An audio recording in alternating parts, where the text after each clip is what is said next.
etorriak Saloa Telebistako magazinera. Gaur, abenduak 9 ditu. Luzamendutan ibili gabe, goazen magazinarekin hasteko. Eta beti bezala, efemerideak. Gaurko egunez, 1885ean, Dolores Ibarruri, pasionaria bezala ezagutua, bizkaitar politikari komunista nabarmena jaio zen. Euskal Herrian sortutako politikari handienetakoa eta mugimendu komunistako emakumerik ezagunetakoa izan zen.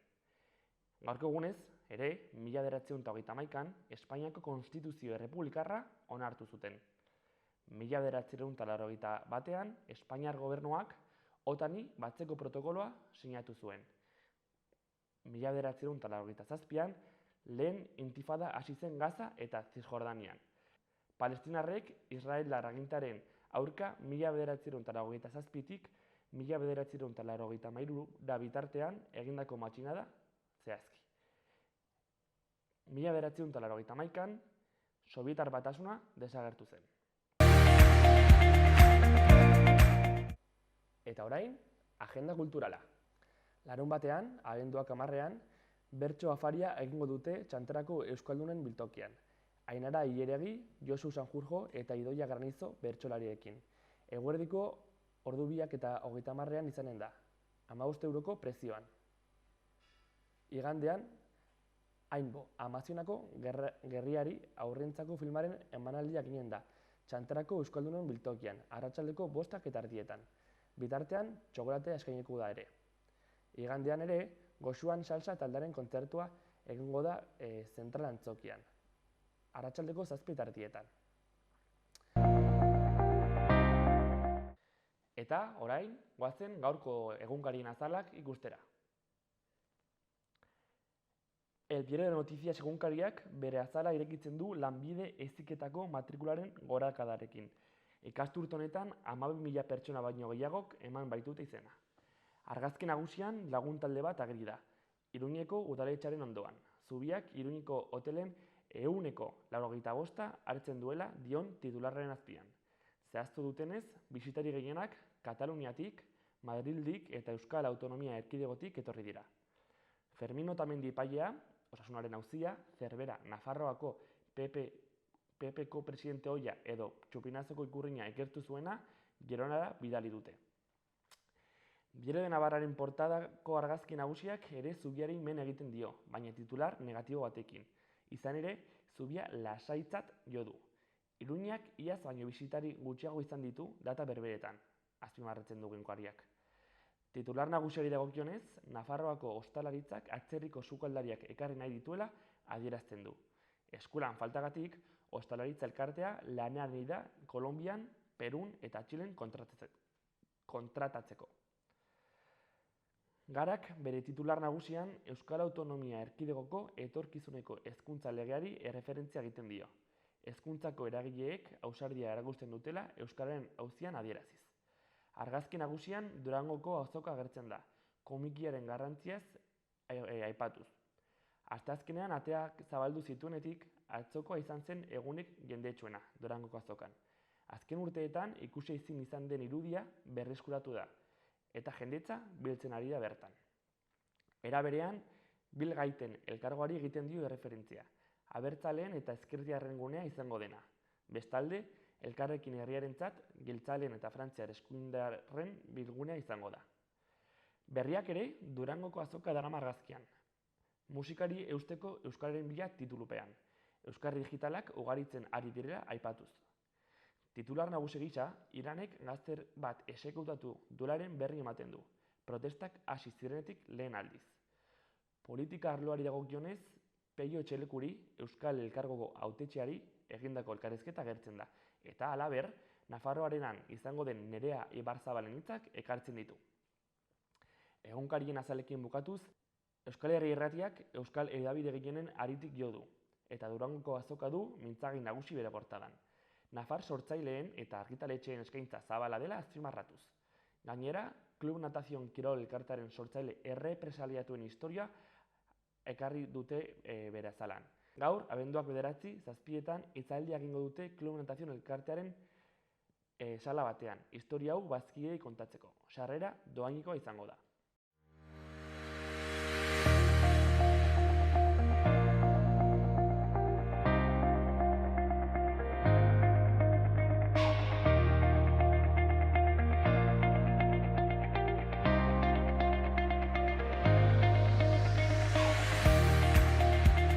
Eta orain, eguraldia komentatzeko momentua, unea, iritsi da. Gaur ere, euria egingo du, batez ere egunaren bigarren zatian. Goizean, kantauri isurialdeko zenbait lekutan euria egin dezake, baina arratsaldetik aurrera euria sarriago egingo du, eta ia leku guztietan baita hegoaldean ere.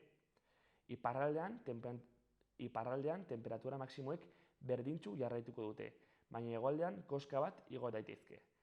Eguerditik aurrera ipar edo ipar-ekialdeko haizea gailenduko da. Larunbatean giroa hoztuko du. Egunaren lehen zatian hodeitsu egongo da, eta han hemenka prezipitazio izango da, batez ere kantauri isurialdean. Elur maila 1000 metro inguruan kokatuko da goizean. Eguerditik aurrera atertzera egingo du, eta ostarte zabalak agertuko dira. Temperatura maksimoak 6-10 gradu inguruan izango dira, eta ziurrenik goizaldean edo goizeko lehen orduetan neurtuko dira. Temperatura minimoak, aldiz, egunaren amaieran neurtuko dira, eta orduan mendi inguruetan edo hegoaldeko toki batzuetan izotz txikia egin lezake. Ipar, haizea ibiliko da egunean zehar. Igandean, hotzetik jarraituko du. Euria egiteko probabilitatea baxua izango da. Hala ere, kostaldetik gertu edo Araba eta Nafarroa hegoaldean ez da baztertzen prezipitazio txikiren bat. Goizean baliteke hodeitza luzulatzea.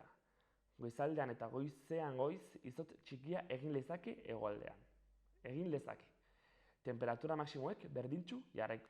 Gaurkoan elkarrizketa interesgarria eta ziurrenik dibertigarria izango dugu gure magazinean. Izan ere, Divina Komedia gonbidatu dugu.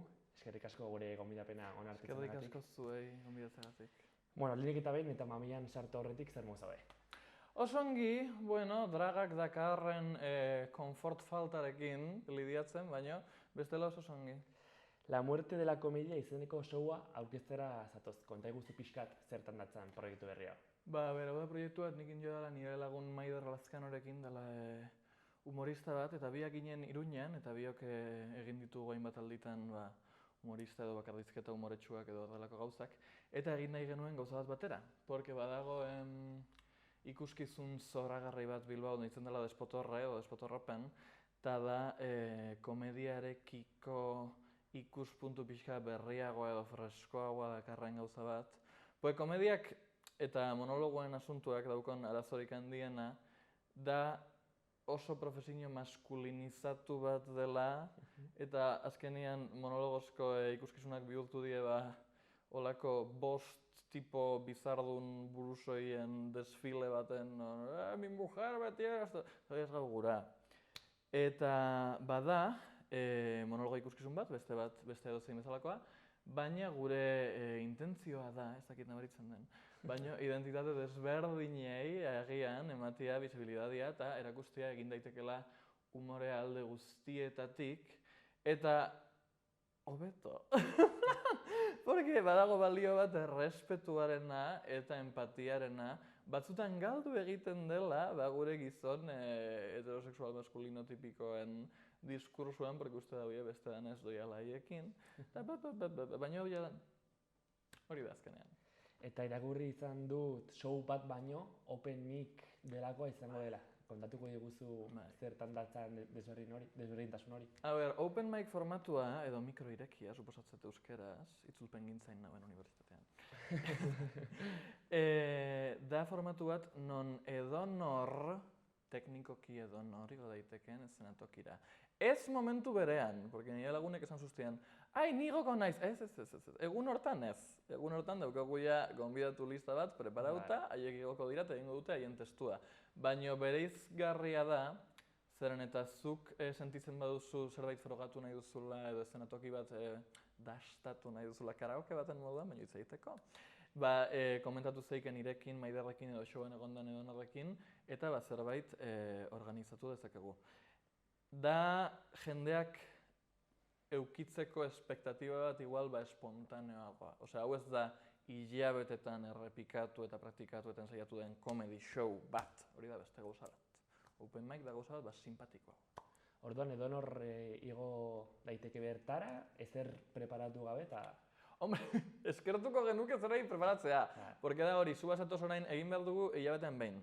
Orduan, zu bazatoz abenduan, esango duzu, gustatuko litzateke probatzea, ez daki zer, eta badaukagu Urtarrilean ez dugu hutsunerik, esango dizut, ja. Ostras, Baina igual, bai. albiste ona, ezta? Bai.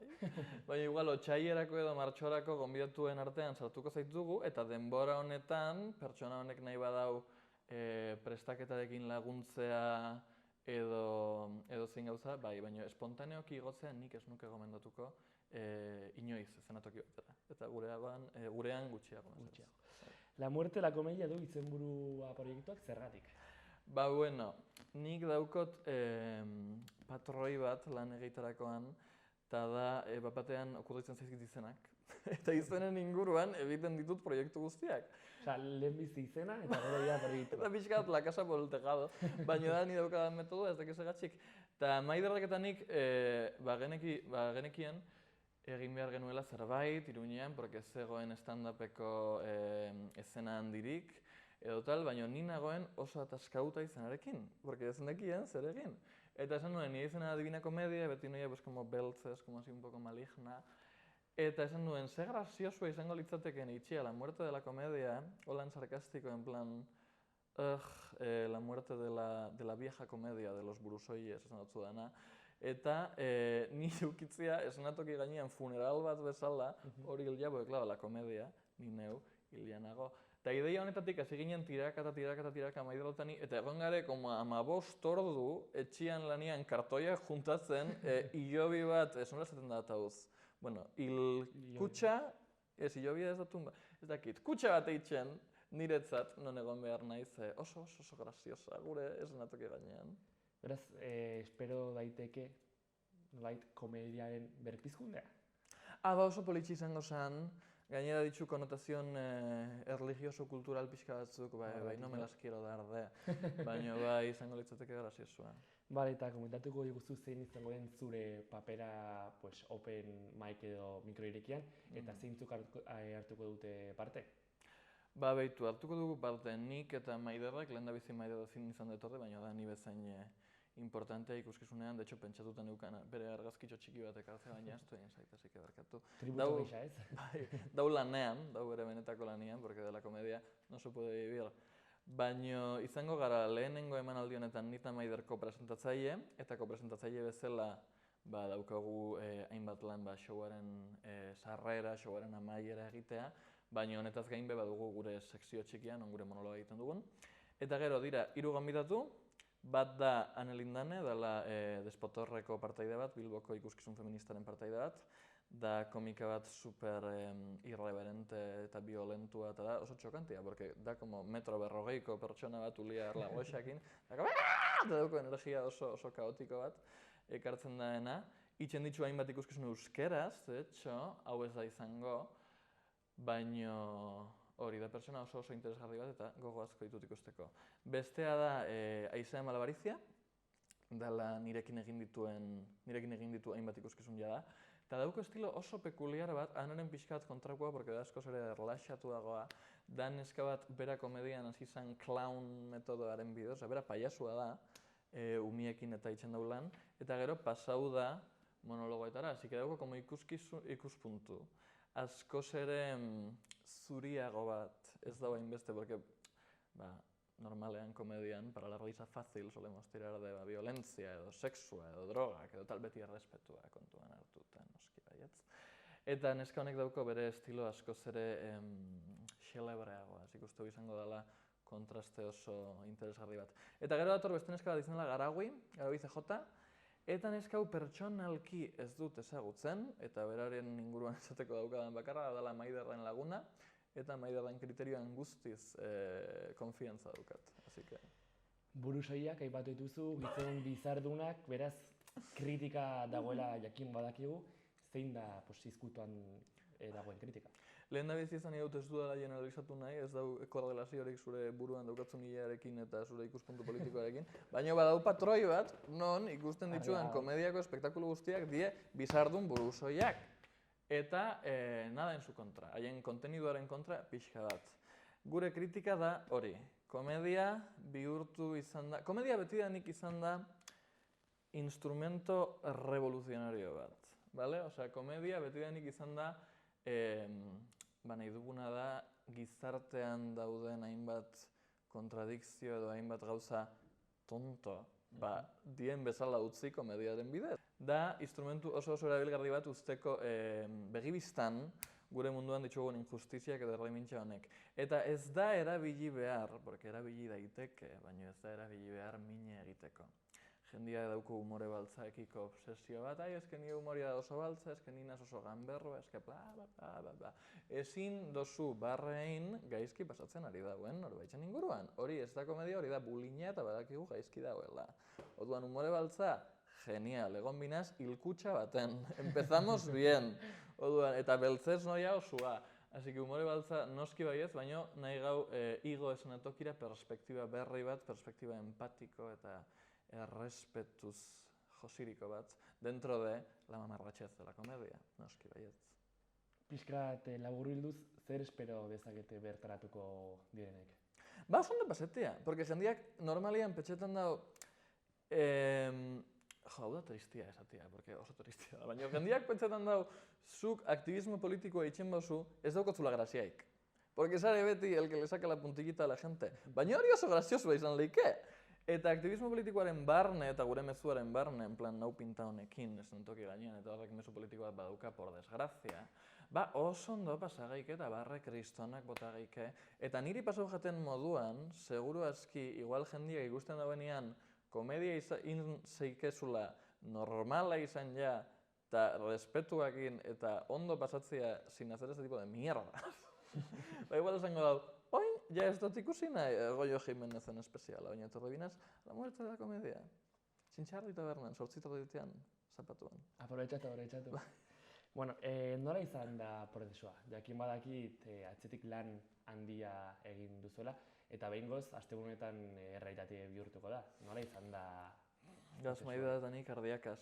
Ba, prozesua izan da, Maider eta ni despotorreko neskekin Castro Urdiales erafatia asteburu bat pasetara comer sardinas, eta nik kontatzea Maiderri Iruñera etorri binintzela bizitzera, eta Maiderrak esaten, ni Iruñan nao, no seke. Eta hasi ginen zerbait preparatzen, eta esan zerbait inbiegau, porque gaz hemen sartuta bisok, orduan zerbait inbiegau.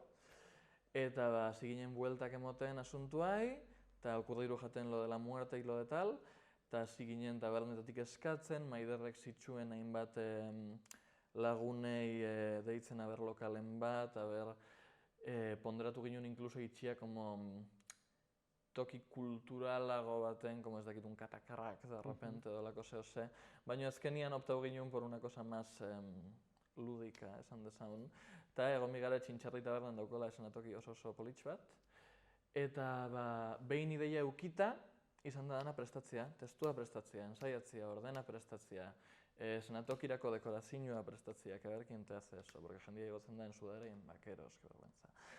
Eta hori gure ametsa, realitate egin gutxinaka, eta kartoiak zintxa islantiak inpegau, eta bagaz biok irrikitan biharko, porque da bihar ja. Beraz, ordu asko nolabait eszenatokiaren atzean edo eman dituzu, ez? Badaz. Igual ez dauen muten, baina badaz. No te emun bidau, porque kriston armatostia, ojalá erakustia ekutxa. Oso impresionantia da. Bihar joan gaitezke grabatzea. Eta sartuko motizer bat. Bueno, beraz, non da? Txintxarri tabernan 8:00 Iruñan, ze kaletan dao? San Francisco kalea, 26, lagunduko izan. Bale, eskerrik asko. Hor, hilero, bigarren zapatuan da ideia, baina lehenengo emanaldia izan bida, abenduak 10, takila 8:00 irekiko da, sartu ba nahi dozue aurretik, eta egongo garen ni alagon Maider, gure komika, porque da kartel guztiz femenino bat honakoan, eta zue ikusteko irrekitan. Eta norbaitek igo nahi badu eszenatokira zer egin behar du? In situ, ezer, porque ezin da igo. Hori da vandalismo. Esan bieskuzu urrengorako, show ostian edo show artean edo gure Instagrametik edo gure parrietatik utziko dizuet. Norbait pospoko tipia behartuko dut hemendik hartzen nire Instagrama.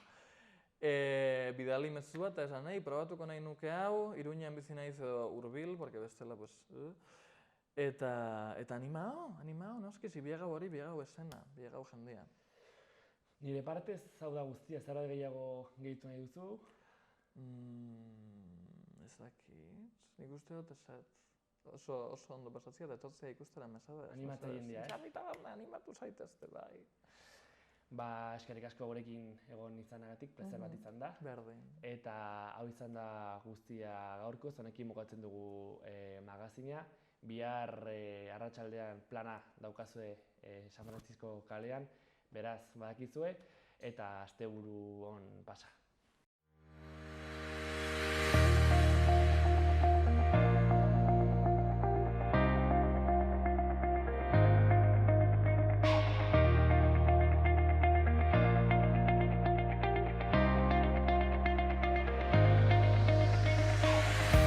Eguraldia aztertu ondoren, udalerrietako albisteak aipatuko ditugu jarraian.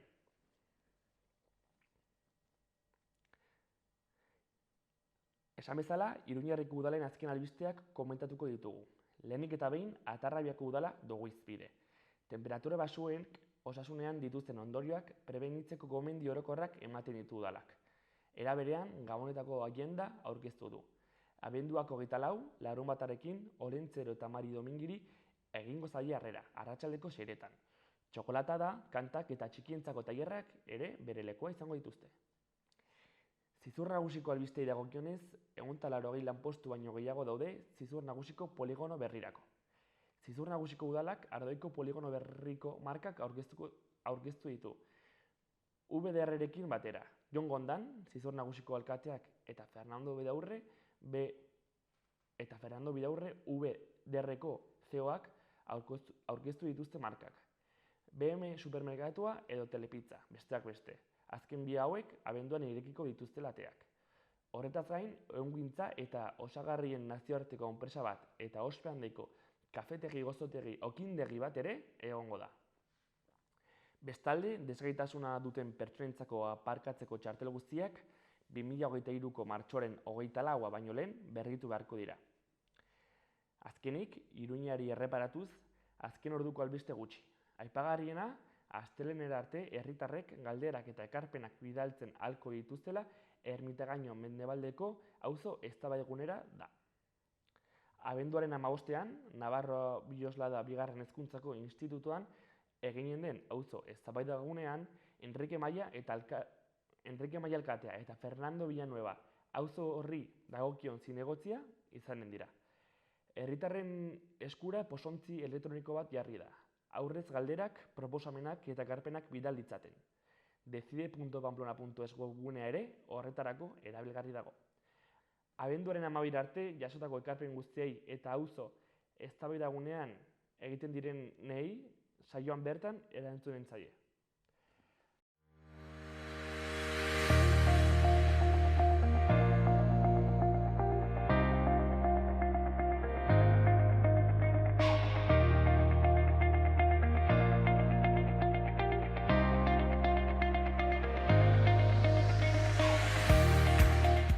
Izan da guztia gaurkoz, beraz, asteburu ona pasa.